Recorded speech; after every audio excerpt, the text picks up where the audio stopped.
falar com ele também. Nós estamos, deixa eu só desconectar aqui, nós estamos na série Rumo ao Calvário, 7 semanas na nossa série de Páscoa, falando sobre 7 lugares que Jesus esteve, segundo o Evangelho de Mateus, a partir do capítulo 26, 27 e 28, que contam o ápice da história de Jesus, os últimos dias, as últimas horas de Jesus, e aonde Jesus esteve. E nós já estamos hoje a nossa 6ª mensagem. Semana que vem, a última mensagem da série de Páscoa, nós vamos falar sobre, claro, a ressurreição de Jesus. Mas é interessante que nós começamos em Mateus 26, na casa de Jesus, na casa de Simão o leproso, onde Jesus estava. E ali Maria quebra o seu perfume precioso, o seu vaso caro, e ela joga na cabeça de Jesus o perfume caríssimo, dizendo a ele que ele era o rei, que ele era o Senhor, que ele era a coisa mais preciosa que ela tinha na vida dela. A gente disse que os discípulos disseram que aquilo ali era um desperdício, e nós dissemos que tudo que é dado a Jesus nunca é desperdício. O desperdício seria não dar tudo para Jesus. Nós saímos de Betânia, da casa de Simão, e nós entramos em Jerusalém com Jesus. Nós entramos em Jerusalém na quinta-feira à noite da Páscoa, aonde Jesus manda os seus discípulos encontrarem um lugar para eles celebrarem a refeição da Páscoa. E Jesus começa fazendo tudo bonitinho, tudo seguindo o protocolo dos judeus, e de repente Jesus faz 2 coisas muito esquisitas, e nós falamos sobre elas. Jesus está recitando tudo que tem que ser falado na cerimônia, só que ao invés dele falar, esse é o pão que lembra o maná no deserto, a nossa saída do Egito, ele começa a falar, esse é o meu corpo. Acho que os discípulos falam, mas ele errou, ele está confuso, acho que ele bebeu um pouquinho demais, está trocando Jesus ressignificou toda a Páscoa. Ele disse, o maná não é o mais importante agora, a maior provisão é o meu corpo que é dado por vocês. E aí depois a gente tem ele falando, esse é o vinho, que não é mais o sangue do cordeiro que os israelitas, os hebreus puseram nas portas, esse agora é o meu sangue que é dado por vocês. E aí a gente vê que Jesus depois, ele lavou os pés dos discípulos naquela situação, causando um espanto diante dos discípulos, e eles saem dali já tarde da noite, e eles vão para o jardim do Getsêmani, aonde Jesus enfrenta a sua hora mais escura. A gente cantou aqui, na noite escura da alma, como dizia Santo Antão, um dos pais da igreja. A noite escura da alma é aquele momento que você ora e parece que não sobe 10 centímetros, que você fala e Deus não responde, que você pede e você não entende. Todos nós já passamos esse momento na nossa vida, né? Que a gente ora e parece que a gente está numa redoma, que Deus não nos ouve, não nos vê, não sabe de nada que está acontecendo. Santo Antão chamava isso de noite escura da alma. Jesus estava ali no momento no Getsêmani, na sua noite escura da alma, completamente quebrado, e ele dizendo, se for possível, passa de mim esse cálice. E a gente sabe que Deus ficou em silêncio, dizendo não. E Jesus entendeu que ele deveria beber daquele cálice. E aí Jesus, então, é traído por Judas, levado à casa de Caifás. Um julgamento totalmente injusto, um julgamento totalmente tramado, com testemunhas compradas. Jesus é julgado a noite inteira, a madrugada inteira, e cedinho ele é levado ao governador romano, como nós falamos na semana passada, Pilatos. E ali é o encontro que Apocalipse mostra, do cordeiro contra a Babilônia, do cordeiro contra a meretriz, a mulher grávida e o dragão tentando comer o filho daquela mulher. Aqui é aquele encontro que Apocalipse retrata, Jesus diante do Império Romano. Pilatos não era imperador, mas Pilatos era um representante do imperador ali em Jerusalém. E aí nós vemos que Pilatos, sabendo que Jesus era inocente, não teve força para segurar a condenação de Jesus, mas a gente percebeu e a gente entendeu que, na verdade, ele fala, você é o rei dos judeus? E Jesus fica quieto, quase, e fala para ele, tu o dizes depois. Né? E aí a gente terminou dizendo na semana passada o seguinte, que essa resposta de Jesus, o Tim Keller fala que é uma resposta ambígua, E por que ela é ambígua? Porque ela serve tanto para o sim quanto para o não. E eu dei o exemplo aqui, né? Quando alguém fala assim, você não é aquele que não sei o quê, você fala, você que está falando. Quando a gente fala esse você que está falando, é tipo assim, não, a responsabilidade é tua. E às vezes a gente pode usar você que está falando para aceitar aquilo que a pessoa também está dizendo, só que você fica com vergonha de falar. Então dá uma cara de humildade, você fala, você que está falando, né? Mas você está aceitando, você concorda. E a grande pergunta que fica para a gente é, Jesus falou sim ou falou não? Você é o rei dos judeus? Ele falou, tu diz sim ou não? E aí a gente terminou dizendo que Jesus falou as duas coisas. Ele disse sim e ele disse não. Porque se ele fala sim, Pilatos fala, você é uma ameaça política. Você é uma força política que eu preciso aniquilar. E já a gente sabe que o reino de Deus não é político. Jesus não mandou a gente se candidatar para cargos políticos. Jesus mandou a gente fazer discípulos, porque a transformação do reino de Deus é de dentro para fora. O reino de Deus expande com a transformação de indivíduos. O reino de Deus não trabalha com massas. O reino de Deus trabalha com indivíduos, transformação pessoal. Só que Jesus também diz não. Porque se ele dissesse que não, às vezes ele diz o sim, ele diz o não, ele também diz o sim, porque se ele dissesse só não, as pessoas falariam, o reino dele é só espiritual. O reino dele é só para a gente ficar aqui orando, a gente sai daqui, mas não tem nada a ver com a nossa vida, a gente vive a vida do jeito que a gente quer. E a gente sabe que não é assim. A transformação que começa dentro de nós, ela alcança todas as áreas da nossa vida. Ela atinge todas as coisas da nossa vida. Ou seja, a transformação pessoal causa uma revolução política indiretamente, porque o reino de Deus é um reino contrário ao reino desse mundo. E aí hoje, nós vemos que Pilatos condenou Jesus à crucificação. E aí hoje nós chegamos no capítulo 27, a partir do versículo 26, num texto muito forte da crucificação de Jesus. Todo o processo dessa zombaria, desse sofrimento e da colocação de Jesus naquele madeiro, no Monte do Calvário, no Monte Gólgota. Nós vamos ler juntos Mateus 27, se você quiser ler aí, a partir do versículo 26. Se você quiser ler aqui comigo, eu vou ler na nova versão internacional, na NVI. Então Pilatos soltou-lhe Barrabás, mandou açoitar Jesus e o entregou para ser crucificado. Então os soldados do governador levaram Jesus ao pretório e reuniram toda a tropa ao seu redor. Tiraram-lhe as vestes e puseram nele um manto vermelho. Fizeram uma coroa de espinhos e a colocaram em sua cabeça. Puseram uma vara em sua mão direita e, ajoelhando-se diante dele, zombavam, salve, rei dos judeus. Cuspiram nele, tirando-lhe a vara, batiam-lhe com ela na cabeça. Depois de terem zombado dele, tiraram-lhe o manto e vestiram-lhe suas próprias roupas. Então o levaram para crucificá-lo. Ao saírem, encontraram um homem de Cirene, chamado Simão, e o forçaram a carregar a cruz. Chegaram a um lugar chamado Gólgota, que quer dizer lugar da caveira, e lhe deram para beber vinho misturado com fel, mas depois de prová-lo, recusou-se a beber. Depois de o crucificarem, dividiram as roupas dele, tirando sortes, e sentando-os, vigiavam-no ali. Por cima de sua cabeça, colocaram por escrito a acusação feita contra ele. Este é Jesus, o rei dos judeus. 2 ladrões foram crucificados com ele, um à sua direita, o outro à sua esquerda. Os que passavam lançavam-lhe insultos, balançando a cabeça e dizendo, você que destrói o templo e o reedifica em 3 dias, salve-se, desça da cruz se é o Filho de Deus.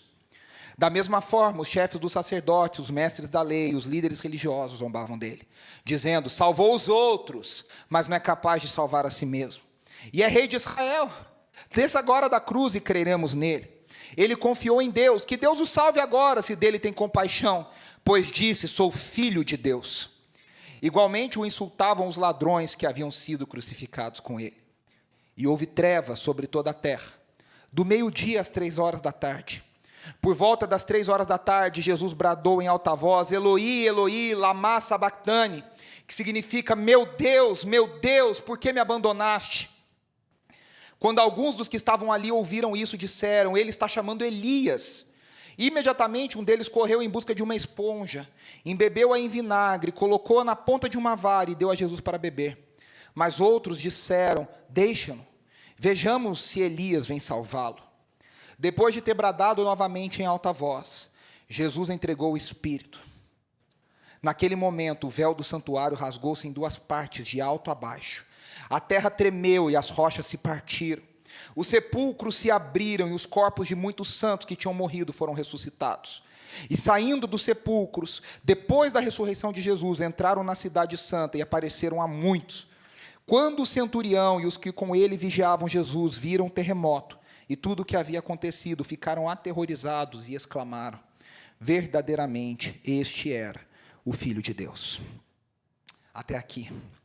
A gente vê que é um texto muito forte, muito pesado, e eu queria começar dizendo sobre o Gólgota, esse lugar que é mencionado pelo evangelista Mateus, aonde nós vemos que Jesus leva a sua cruz. O que significa Gólgota? O próprio texto diz, lugar da caveira. Se você olhar na foto, os comentaristas entendem que pode ser um lugar onde tinham muitas caveiras, porque muitas pessoas eram assassinadas ali, ou o próprio acidente do local parece uma caveira.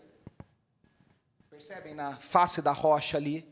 E ali era um lugar que em cima era um lugar plano, e esse lugar, então, era chamado de Gólgota. Hoje, não só hoje, mas há algum tempo, há uma divergência sobre aonde esse lugar. Por quê? No tempo do imperador Constantino, a mãe de Constantino, depois que Constantino se converte, a mãe dele, a Helena, de Constantinopla, vai a Israel com os cruzados, tentar achar os lugares que a Escritura menciona sobre Jesus. E ela encontra vários lugares. E existe um lugar hoje dentro da cidade de Jerusalém, que é chamado de Igreja do Santo Sepulcro, onde foi construída uma igreja ortodoxa. Uma igreja ortodoxa, e eles dizem que ali Jesus foi enterrado.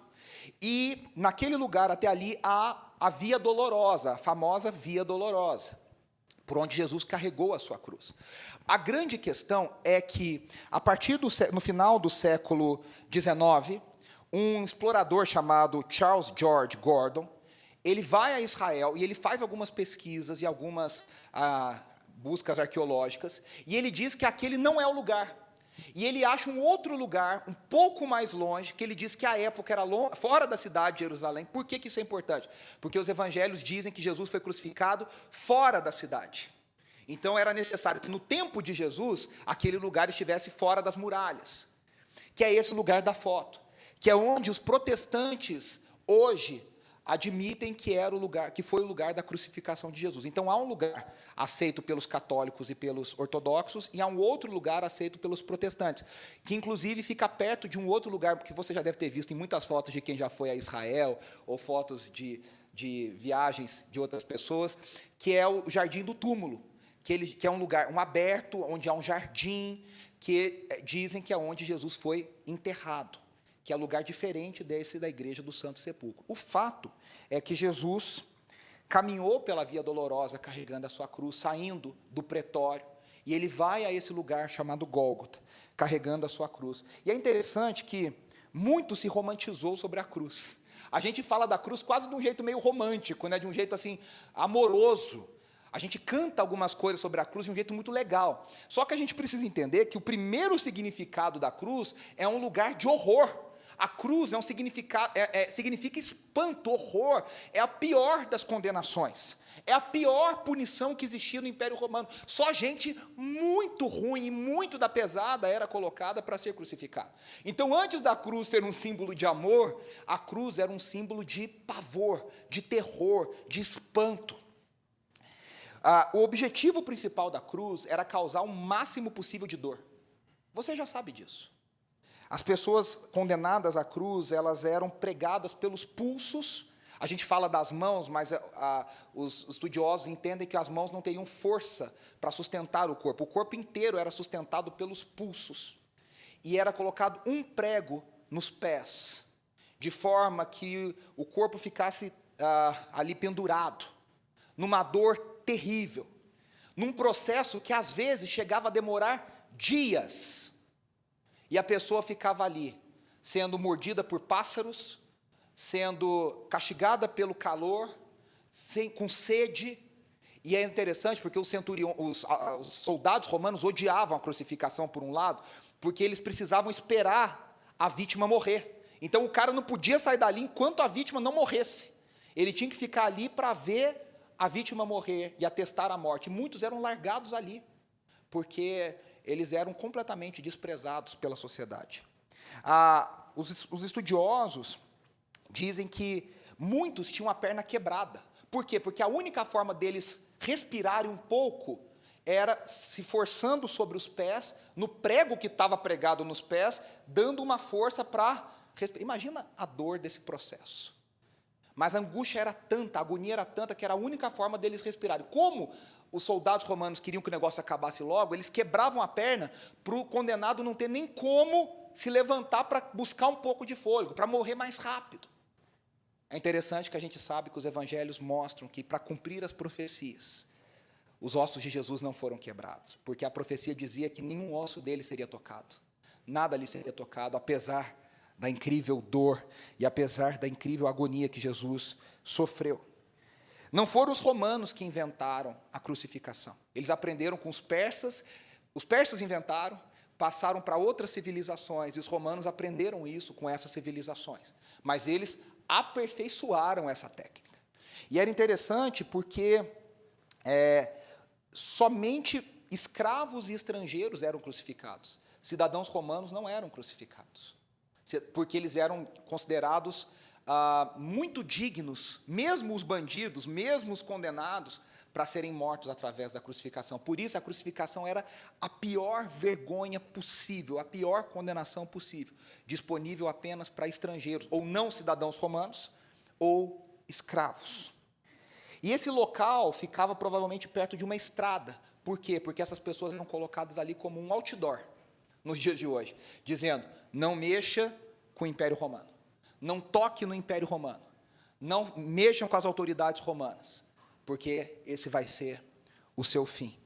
Por isso que a cruz, para nós, ela significa ao mesmo tempo a maravilha do amor de Deus, mas ao mesmo tempo ela significa o horror da ira de Deus.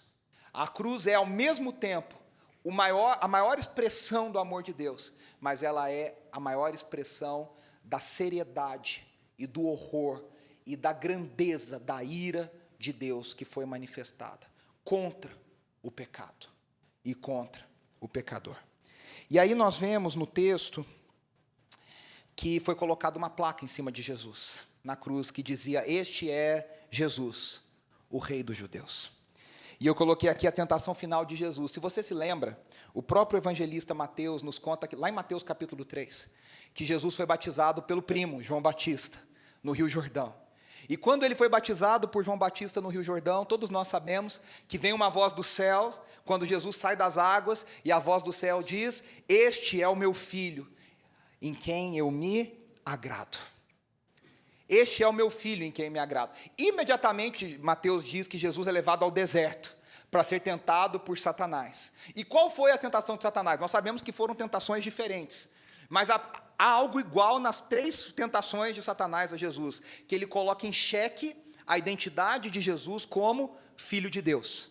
Satanás sempre diz a Jesus, todas as frases começam dizendo, se você é filho de Deus, faça isso. Se você é filho de Deus, diga aquilo. Se você é filho de Deus, a grande tentação de Satanás para Jesus era que Jesus quisesse provar que ele era filho de Deus, sendo que ele tinha acabado de ouvir a voz do alto dizendo, esse é o meu filho, em quem eu me agrado. E agora, Satanás dá a cartada final. Ele vai para o tudo ou nada. No momento chave da história, Satanás, de novo, usa os soldados, usa os sacerdotes, usa até os ladrões que estão colocados ao lado de Jesus na cruz, para, de novo, questionarem a identidade de Jesus. A gente vê isso acontecendo. Primeiro, a divindade de Jesus é colocada à prova. A divindade de Jesus. Jesus acabou de falar para os discípulos no Getsêmani, vocês não estão entendendo nada, se eu pedisse para o meu pai, viriam legiões, 12 legiões de anjos viriam.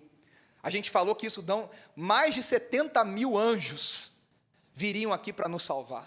Só que agora Jesus está enfraquecido, Jesus está uma noite em claro, sem comer, sem beber, apanhou, está com o corpo enfraquecido, violentado, e na cruz, E ali naquele processo da cruz, da crucificação, a divindade de Jesus é colocada à prova. Primeira coisa que falam para ele: desça da cruz se és o Filho de Deus. E é interessante que Jesus permanece na cruz por ser o Filho de Deus. Você já parou para pensar nisso? Eles falam: se você é o Filho de Deus, desce da cruz. E Jesus fica na cruz justamente por ser o Filho de Deus. Mateus até chancela essa conclusão. Essa perícope, esse trecho que nós lemos, termina com o centurião dizendo: verdadeiramente, esse é o Filho de Deus. Segunda coisa que Satanás usa os soldados e os sacerdotes para zombarem de Jesus: eles duvidam da capacidade de Jesus ser Salvador. Eles duvidam que Ele é Deus, e depois eles duvidam que Ele pode ser um Salvador. Eles dizem: salva-te a ti mesmo. E é interessante porque se Jesus tivesse desistido, se Jesus não tivesse bebido o cálice até o fim, se Jesus não tivesse tomado a ira de Deus até o fim, e Ele tivesse descido, Ele se salvaria, mas Ele não salvaria a outros. Ele só salvou a outros porque Ele permaneceu até o fim na cruz. Você percebe como a visão dos soldados e dos sacerdotes é completamente distorcida, completamente contrário ao que realmente estava acontecendo? Eles não estão entendendo o que realmente está acontecendo. Terceira coisa, eles duvidaram da realeza de Jesus. Eles duvidaram que Jesus era o Rei dos reis, o Senhor dos senhores. Por isso eles colocam como zombaria. Eles tiram a roupa de Jesus, deixam Jesus nu, e eles colocam um manto vermelho, que era sinal de realeza, e eles colocam uma coroa de espinhos. A coroa de espinhos tinha dois objetivos: machucar e zombar. Ela machucava enquanto Jesus andava, porque aqueles espinhos iam se afundando na cabeça de Jesus, a cada passo dado. Mas, ao mesmo tempo, ela era uma zombaria. E é interessante porque nós cremos, o apóstolo Paulo diz, nós vamos ver isso depois, que na cruz do Calvário, Jesus retoma o senhorio do mundo. É interessante porque deram 3 motivos, Satanás deu 3 motivos para Jesus descer da cruz. Satanás deu 3 motivos para Jesus descer da cruz. E Jesus permaneceu justamente nesses 3 motivos, cumprindo o que Satanás dizia que ele precisaria descer para ser. Porque ele não desceu, ele se provou Deus. Porque ele não desceu, ele nos salvou. E porque ele não desceu, ele se tornou novamente rei de todo mundo. E esse é o desafio para nós. Jesus disse: quem quiser me seguir, tome a sua cruz e venha após mim. Tem uma música do nosso querido amigo Rodrigo Soeiro que diz: da minha cruz eu não descerei. Da minha cruz, é isso, né, Esther? Da minha cruz eu não vou descer, né? Alguma coisa assim. Da minha cruz eu não vou descer. A cruz está colocada para todos nós. A gente tem até uma expressão, né, que a gente fala quando a gente fica muito bravo, a gente fala: eu fiquei tão bravo que eu até desci da cruz, né? Você já viu gente falando isso, né? Ô Beth, você nunca, né? Eu tô tão bravo que eu já desci da cruz. Olha, ou então, né, ameaça, não me faz descer da cruz, né? Meus irmãos, o desafio, a gente fala isso brincando, mas o desafio está para nós todos os dias. O mundo, Satanás, quer que a gente desça da cruz. Satanás quer que a gente desça do lugar de imitação do Filho de Deus. E como Jesus permaneceu na cruz, que o Espírito Santo nos dê graça para permanecer na cruz. Segunda coisa que a gente vê aqui, nesse texto. Antes só de eu passar, eu esqueci de falar uma coisa. Jesus, aqui de novo, assim como no deserto, ele só responde com a palavra. É tão lindo isso. Jesus se cala, a maioria das vezes ele se cala. No deserto ele disse, né, lembra, lá em Mateus 4, está escrito, pá, está escrito, pá, está escrito, pá. Aqui de novo, Jesus se cala. E quando ele não se cala, ele cita somente palavras do Antigo Testamento, principalmente dos Salmos. Ano passado, a gente ainda estava totalmente online, na série de Páscoa, mas está lá no nosso canal no YouTube, para quem quiser ver depois. A gente fez uma série de 7 semanas sobre as 7 frases de Jesus na cruz. E é interessante que as 7 frases de Jesus na cruz, a gente viu uma delas aqui. Deus meu, por que me abandonaste? É uma citação literal. Jesus não criou essa frase. É uma citação literal do Salmo 22, 1.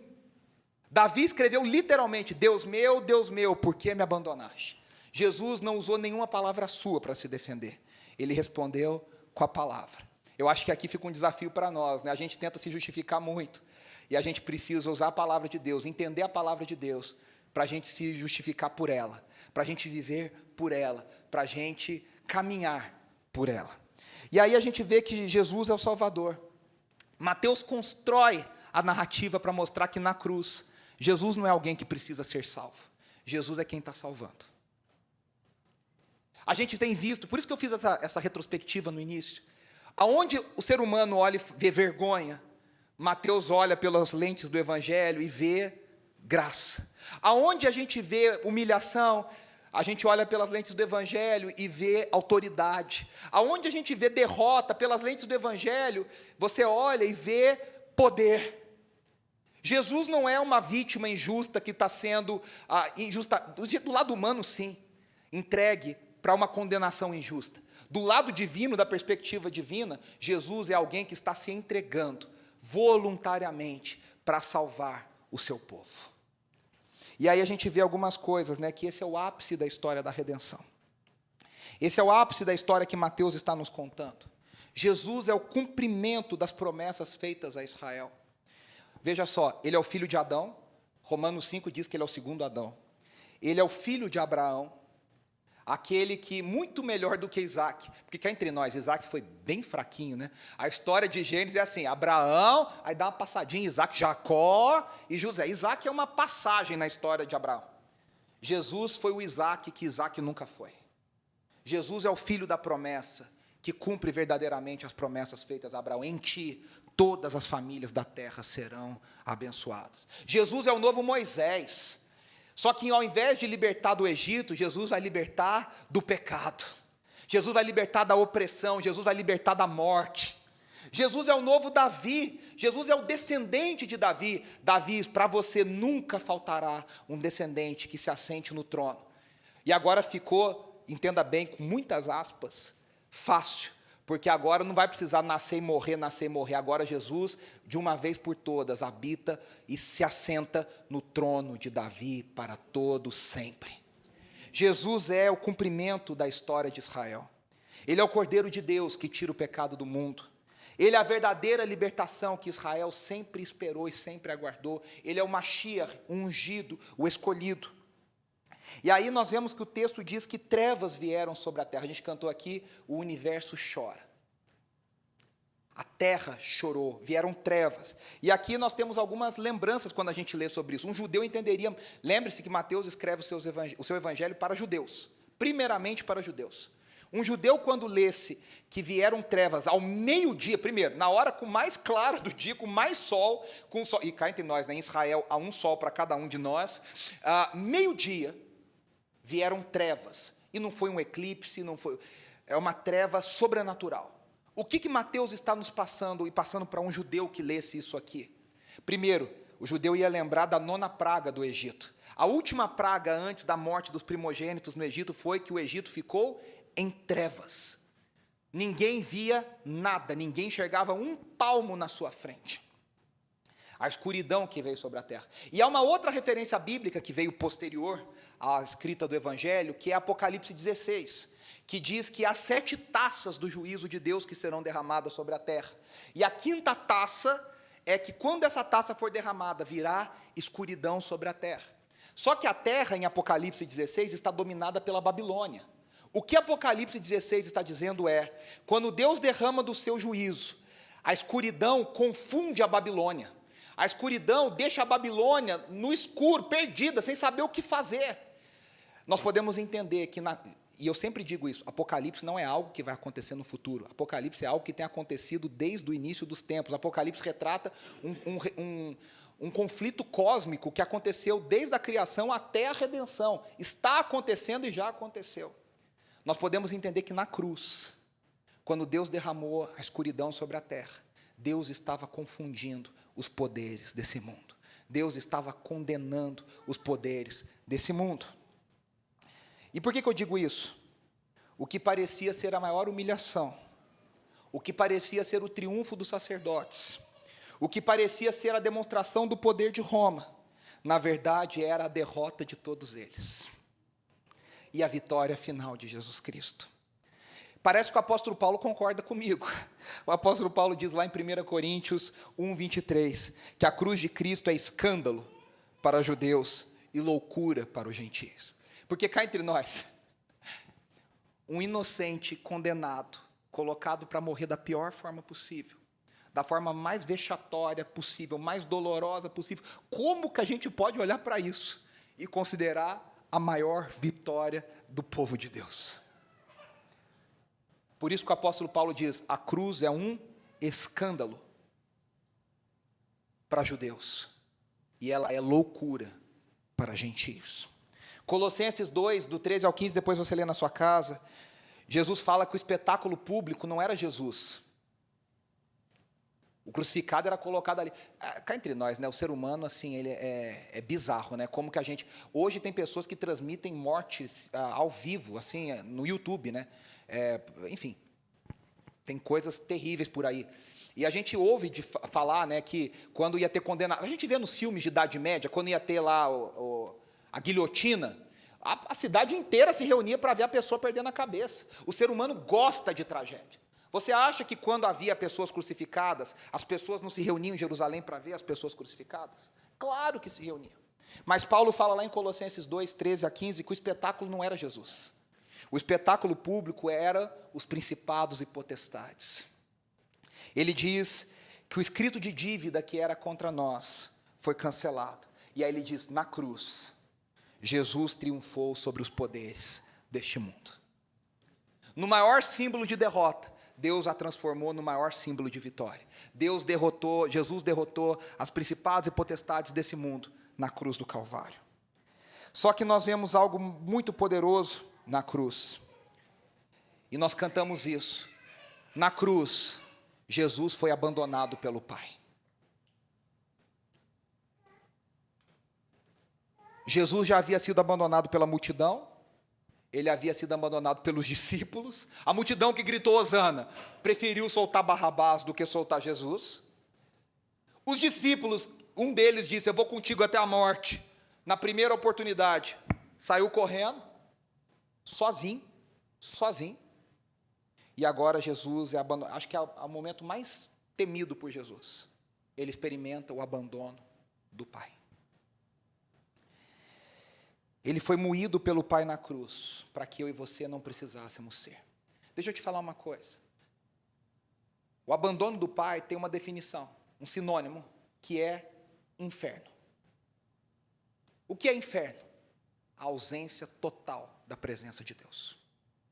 Jesus experimentou o inferno. Há uma discussão teológica gigantesca, e cá entre nós, para quem gosta de discussão teológica, é uma delícia essa discussão. Jesus desceu ao Hades, não desceu ao Hades, como é que é isso? O que o texto diz? Como é que a tradição fala? Mas isso, como diz, são churumelas, né? O importante é que Jesus experimentou o inferno. A total ausência da presença de Deus. E deixa eu te falar uma coisa, o ser humano mais perverso desse mundo não sabe o que é a total ausência de Deus. O salmista diz, se eu subo ao mais alto monte, o Senhor ali está. Se eu desço ao mais profundo abismo, ali o Senhor também está. O ser humano mais terrível nunca experimentou um mundo onde Deus está completamente ausente. Mas Jesus experimentou a ausência total da presença do Pai, do relacionamento. E pense só, é um relacionamento que começou na eternidade. Tim Keller escreve assim, a menos que a gente toque nessa terrível doutrina, nós nunca começaremos a entender a profundidade do que Jesus fez por nós na cruz. O seu corpo estava sendo destruído da maneira mais terrível, mas aquilo era nada comparado ao que estava acontecendo à sua alma. Quando ele clamou que Deus o estava abandonando, ele estava experimentando o próprio inferno.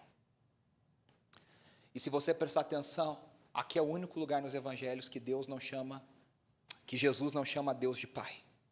Ele chama Deus de Deus. É o único lugar nos evangelhos que ele não ousa chamar Deus de Pai, porque ele estava completamente abandonado pelo Pai. Ele estava experimentando o pecado de todos aqueles que pertencem a ele. Ele estava carregando o pecado de todo o mundo. E quando Jesus diz, meu Deus, A voz que disse: esse é o meu filho em quem eu tenho alegria, esse é o meu filho em quem eu tenho prazer, dessa vez se cala. Não há resposta. Há silêncio do céu, porque Jesus foi completamente abandonado. E aí o texto diz que nessa hora, Jesus entrega o seu espírito. E eu acho lindo o jogo de palavras aqui, que parece ocasional, mas ele é muito significativo.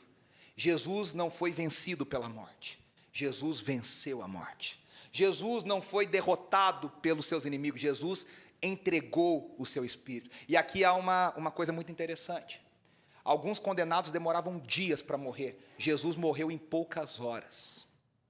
Por quê? Porque ele cumpriu tudo o que tinha para cumprir. Sabe quando você vai dando um chequezinho, assim, quem gosta, pessoa muito metódica, não sou eu, aquela pessoa que bota na agenda, assim, tudo o que tem que fazer, e aí você termina o seu dia, eu não sei como é essa sensação, mas talvez alguém aqui saiba, aquela sensação que você fala assim: nossa, eu fiz tudo.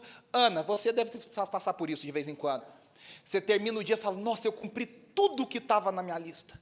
E aí você dorme feliz. Jesus cumpriu tudo o que estava no roteiro, todos os passos, todas as profecias. Quando ele deu o último check na última profecia, ele então entrega voluntariamente o seu espírito. Nessa hora, não foi a morte que o tomou, foi ele que se entregou por nós. O véu se rasga, simbolizando o fim da antiga aliança.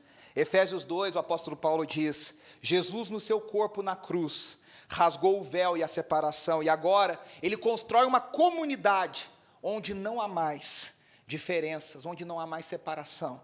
Agora, homens e mulheres, judeus e gregos, escravos e livres, todos somos um em Cristo Jesus. Essa é a nova aliança, esse é o seu corpo, essa é a nova vida em Cristo Jesus. Por isso a gente celebra, por isso a gente olha para a cruz, e a gente vê na cruz a vergonha, a nossa vergonha, o nosso pecado, a seriedade como Deus leva o pecado, a seriedade, porque a gente trata pecado como se fosse uma coisa assim muito simples.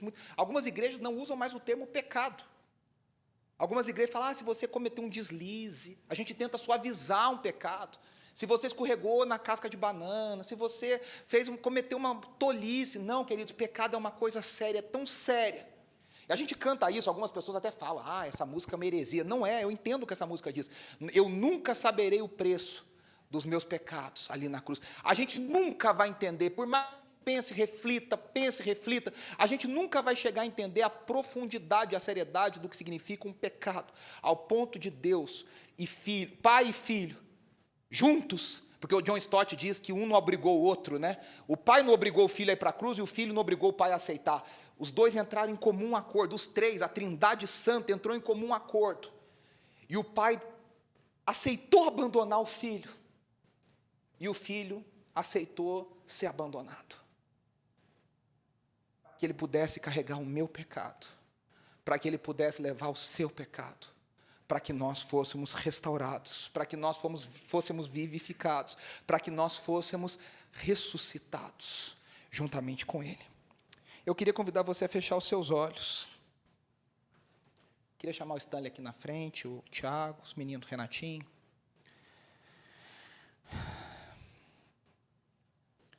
Ao contemplar, eu queria que você, fechado, com seus olhos fechados, pensasse na cruz. Olhasse a cruz. Ao contemplarmos a cruz, eu queria que você e eu refletíssemos. Quão sério é o nosso pecado diante de Deus. E olha o preço que ele exigiu. Olha o preço desse pecado. Por isso que os moravianos oravam.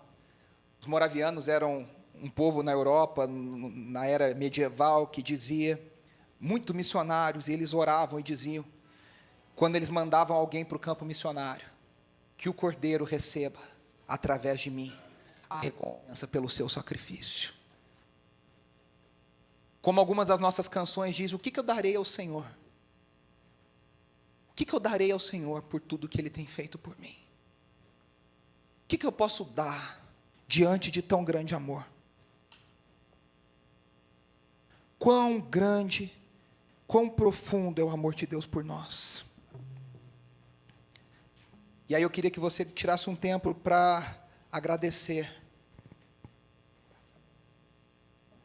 Para agradecer esse amor de Deus. O apóstolo Paulo diz lá em Romanos capítulo 8, nada pode nos separar do amor de Deus que está em Cristo Jesus. Há um hino que eu amo, do Estênio Marços, que esteve aqui semana passada, e o Estênio diz: o seu amor é tão forte, mais que o inferno e a morte. São torrentes que arrebentam no chão. O amor de Deus é tão forte, mais do que a morte. A morte não foi um empecilho. E eu queria que você orasse agradecendo pela vitória de Jesus na cruz. Ele nos fez um vencedor. É pelo sangue do Cordeiro que nós vencemos a morte. É pelo sangue do Cordeiro que nós vencemos o pecado. É pelo sangue do Cordeiro que nós não somos mais escravos. Não há mais a lei do pecado e da morte. O escrito de dívida foi cancelado. E eu e você hoje temos plena vida e vida em abundância em Cristo Jesus. Obrigado, Senhor. Obrigado pela cruz. Obrigado porque nós nunca saberemos o quanto ela doeu em Jesus. O quanto ela custou a Jesus. O quanto de vergonha, dor e sofrimento Ele enfrentou por nós na cruz. Obrigado, Senhor, porque isso ainda não foi o mais difícil. Ele experimentou a total separação do Pai. Ele experimentou o total abandono do Senhor, para que eu e para que os meus irmãos aqui não precisássemos experimentar, para que nós não tivéssemos que estar desligados, para que nós não tivéssemos que estar separados. Obrigado, Senhor, obrigado, Senhor, obrigado, Senhor. Obrigado porque hoje nós olhamos nos olhos da morte e nós dizemos: onde está a morte, a tua vitória? Cristo Jesus já triunfou sobre você na cruz do Calvário. Nós olhamos para os poderes desse mundo, para a miséria, para a injustiça, para a pobreza, para o sofrimento, e nós dizemos: Cristo Jesus expôs vocês à vergonha na cruz do Calvário. Cristo Jesus triunfou sobre vocês na cruz do Calvário. Obrigado, Senhor, obrigado, Senhor, obrigado, Senhor, obrigado, Senhor. Vamos nos colocar em pé, vamos cantar mais uma vez essa canção. A terra estremeceu, o sepulcro se abriu.